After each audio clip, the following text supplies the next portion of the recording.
স্বয়ং রাধাকৃষ্ণ আমাকে নির্বাচন করেছেন, ওনাদের সিদ্ধান্তকে অস্বীকার কি করে করি?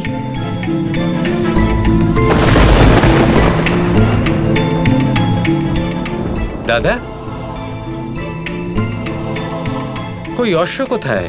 এটা তো কোনো সাধারণ যজ্ঞ নয়, এটা তো অশ্বমেধ যজ্ঞ, তাই অশ্বের থাকাটা অত্যন্ত প্রয়োজনীয়, তাই না? হ্যাঁ, আমি জানি যে এটা অশ্বমেধ যজ্ঞ। তাহলে কি অশ্ব এখনো আসেনি? এটা এটা কি করে সম্ভব? সৈন্যগণ, অশ্ব কোথায়? ওই অশ্ব এখনো এখানে ফিরে আসেনি। ক্ষমা করবেন বলরাম দাদা, দ্বারকা এবং সর্বত্র খুঁজে দেখার পরও অশ্বকে এখনো খুঁজে পাওয়া যাচ্ছে না। কি পাওয়া যাচ্ছে না মানে? আমি তো এটা বুঝতেই পারছি না যে অশ্ব যদি ওই রাজা ছেড়ে দিয়ে থাকে, ওখান থেকে বেরিয়ে থাকে, তাহলে এখনো এখানে আসেনি কেন? এই অশ্ব কোথাও অন্তর্ধানে চলে যায়নি তো? আমার কথার তাৎপর্য হলো এটাই, দ্বারকাতে আসার বদলে হয়তো সে অন্য কোথাও ভ্রমণ করতে চলে গেছে। ও এইভাবে বনে লুপ্ত হতে পারে না, বা এখানে ওখানে চলেও যেতে পারে না। ও ফিরে দ্বারকাতে অবশ্যই আসবে, কিন্তু প্রশ্ন এটাই যে ও এখনো এখানে পৌঁছায়নি কেন? কিন্তু এটাও তো বলা যায় না যে এরকম হতেই পারে না। হতে তো অনেক কিছুই পারে, যখন খুশি হতে পারে। ক্ষমা করুন যজমান, যজ্ঞের তিথি পেরিয়ে গেছে, এখন এই যজ্ঞ আর সম্ভবপর নয়।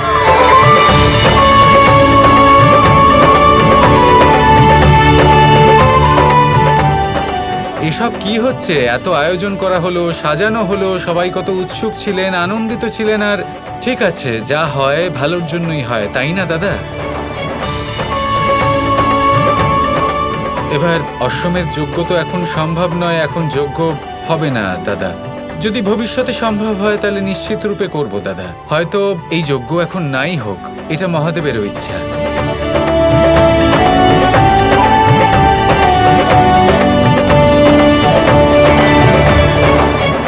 এটা শ্রীকৃষ্ণ কি বলছেন? অশ্বমেধ যজ্ঞ নিরস্ত কি করে হতে পারে? দেবী রাধা নিজের চরণের যে ধূলি প্রেমপূর্বক শ্রীকৃষ্ণের কপালে লাগিয়েছিলেন, সেই প্রেমের ঊর্জা থেকে উৎপন্ন ইতিবাচক শক্তি সকল নেতিবাচক শক্তিকে শেষ করে দিয়েছে। যে অদ্ভুত প্রেম জড়িত পরিবেশ শ্রীকৃষ্ণ রচনা করেছেন তা অশ্বমেধ যজ্ঞের থেকেও উত্তম, আর তাই এখন অশ্বমেধ যজ্ঞের আর কোনো প্রয়োজন নেই। শ্রীকৃষ্ণের কি অদ্ভুত লীলা! হ্যাঁ, কিন্তু গৌরী, আমাকে এখন আরাধ্যের একটা কাজ করতে হবে। আমাকে অশ্বমেধ যজ্ঞের ঘোড়া দেবরাজ ইন্দ্রকে ফেরত পাঠাতে হবে।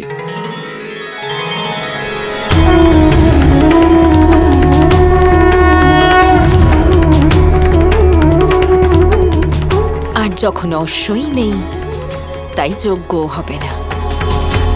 এবার এই যজ্ঞ নিরস্ত হয়ে গেছে। রুক্মিণী, তোমার এই বিষয়ে কোনো দুঃখ নেই তো? না শ্রীকৃষ্ণ, যেমনটা আপনি বলেছেন, যা হয় ভালোর জন্যই হয়।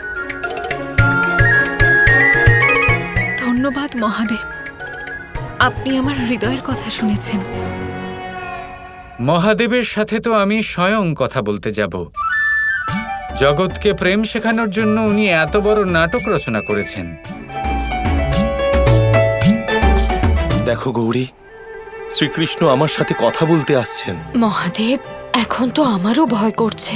হতে পারে যে উনি আমাদের উপরেও ক্রুদ্ধ। নারায়ণ নারায়ণ, এ তো অত্যন্ত ভালো হলো মহাদেব। এই যজ্ঞ নিরস্ত করার জন্য শ্রীকৃষ্ণকে ধন্যবাদ জানাতে আমাকে যেতেই হবে। কিছু বলছেন আপনি নারদ মুনি?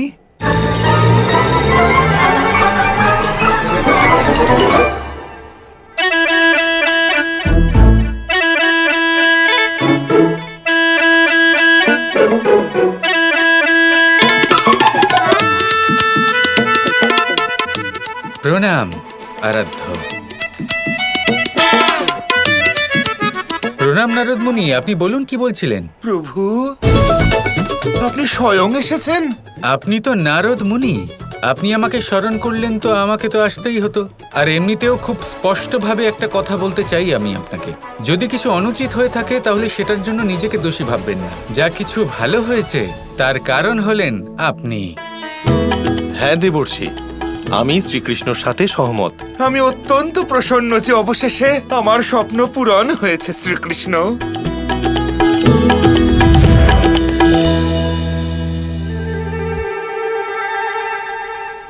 আরাধ্য, আপনার সাথে কিছু কথা আছে। আদেশ দিন প্রভু। এটা কি করলেন আপনি? এই পরিকল্পনায় আমি ফেসে যেতাম, আমি কি করতাম? আমার শুধু এটাই ইচ্ছা ছিল, দেবী রাধার প্রেম যেন জগতের সামনে প্রকাশ পায়।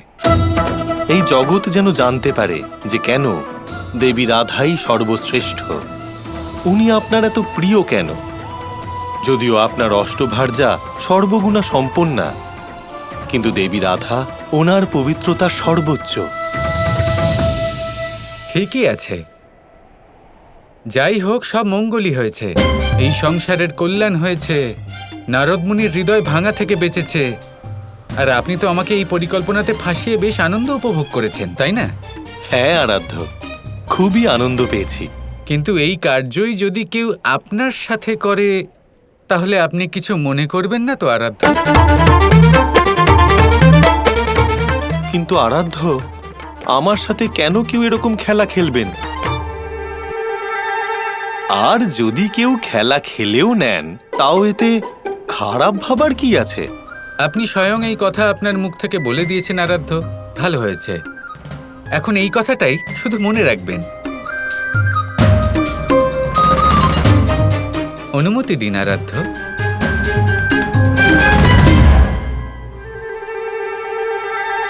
এই যে তোমার ভ্রাতা, ওনার লীলা কিছুই বুঝতে পারা যায় না। এখন যেতে যেতে উনি যে কোন কথাটা না ভোলার জন্য বললেন, আমি তো সেটাও বুঝলাম না।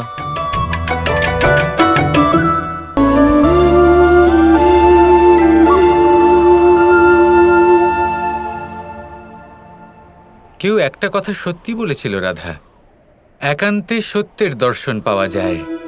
এই কথার অর্থ কি? এই দেখো, এতদিন পর আমি তোমার সাথে একান্তে দেখা করলাম, আর আমার সত্যও হলো রাধাই। আচ্ছা, আমার পরিকল্পনা অসফল হওয়ায় আমার মিথ্যে প্রশংসা করছো। কিন্তু কৃষ্ণ, তোমার জন্মদিনে আমি বিশেষ কিছু অবশ্যই করব। আমি তোমাকে কখন বাধা দিলাম? আমাকে শুধু এটুকুই বলে দাও যে এমন কি বিশেষ হতে চলেছে, কিছু তো ধারণা হোক। বিশাল কিছু। সেটা কি তা জানি না, কিন্তু কিছু ভাবতে হবে। আমি তো শুধু এইটুকু বলতে পারি যে আমি এই জন্মদিনের জন্য অত্যন্ত উৎসাহে রয়েছি আর প্রতীক্ষাও করছি। এমনিতে রাধা, আমাকে একটা কথা বলো, একটা প্রশ্ন তোমাকে আমি জিজ্ঞেস করতে পারি? বলো। আমাকে বলো, এই সংসারে এমন কি রয়েছে যেটা তুমি বারংবার দেখতে চাইবে? সত্যি বলতে, তোমার লীলা দেখার পরে জগতে এমন আর কিছুই নেই যা দেখার আমার ইচ্ছে আছে। কিন্তু যদি দেখতেই হয়, তাহলে আমি এক ছোট্ট বালকের ছেলেবেলা দেখতে চাইব।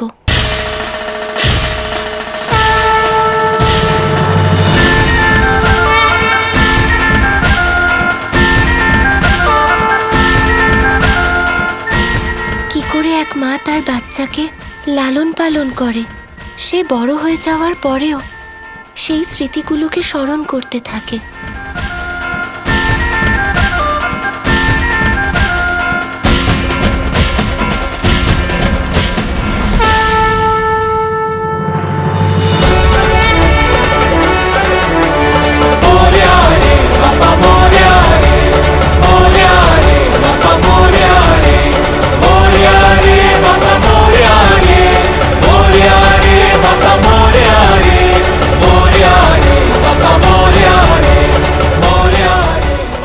সময়ের সাথে সাথেই স্মৃতি ক্ষীণ হয়ে এলেও মা কিন্তু সর্বদা নিজের বালকের আনন্দের জন্য সব কিছু করতে পারে।